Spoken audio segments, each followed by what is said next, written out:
Moi, je suis quelqu'un qui veut améliorer les systèmes, comment les choses fonctionnent. Et puis, une des affaires que je trouve problématique, c'est que, justement, par exemple, que là, advenant que sa sanction, massothérapeute, c'est qu'il se fait révoquer son droit de pratiquer avec le RMPQ. Il était reconnu coupable, ils vont lui dire peut-être, encore une fois, je ne suis pas, on va savoir au mois de novembre, il peut plus pratiquer avec notre traitant. OK, cool.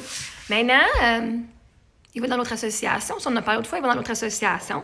Il peut s'inscrire parce qu'il n'y a pas de dossier criminel encore. Donc, il y a encore comme légal. Puis ceux qui vont faire leur recherche, ben, il n'y a pas rien, genre, négatif à son sujet.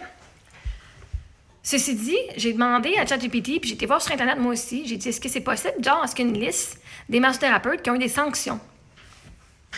Parce que si moi, mettons, je m'en vais me faire masser à une place, puis je sais que ce massothérapeute-là fait partie d'une association, peu importe laquelle, ben, je peux peut-être aller vérifier avant, dire, est-ce que ce membre-là est un membre qui a eu des sanctions avant ou non?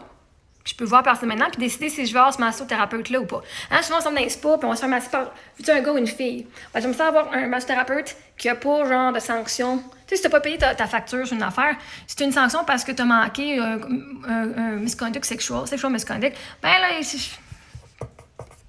ça n'a comme pas vraiment d'importance. Je veux le meilleur. Fait là, j'ai été voir. Hein, pour trouver des informations sur les sanctions disciplinaires d'un membre du réseau des massothérapeutes professionnels du Québec, contactez directement au numéro de téléphone ici ou par courriel. Les renseignements sur les sanctions ne sont pas disponibles publiquement en ligne. Fait que moi, là, il est reconnu coupable. Il va avoir sa sanction en novembre, mais vous ne pourrez pas trouver ça sur Internet, pas en tout.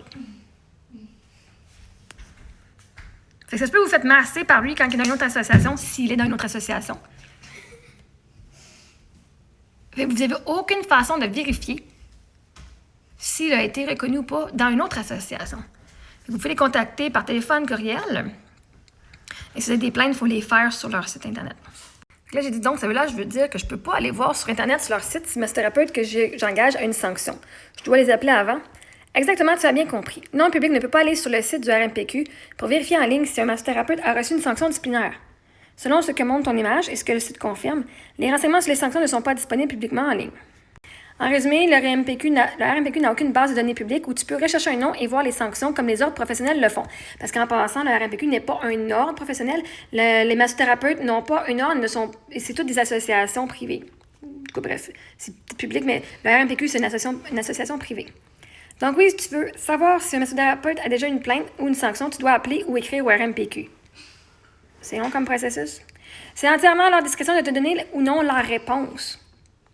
Puis pourquoi c'est problématique? Les citoyens n'ont aucun moyen autonome de vérifier la sécurité ou la réputation d'un membre et de s'assurer de leur propre sécurité. Le RMPQ dit pourtant vouloir protéger le public, mais sans transparence, cette protection est limitée. Un massothérapeute suspendu ou sanctionné pourrait donc encore pratiquer ailleurs sans que le public le sache. Tu peux donc affirmer de façon parfaitement juste et vérifiable. Le RMPQ affirme protéger le public, mais il ne rend pas public les sanctions disciplinaires à ses membres.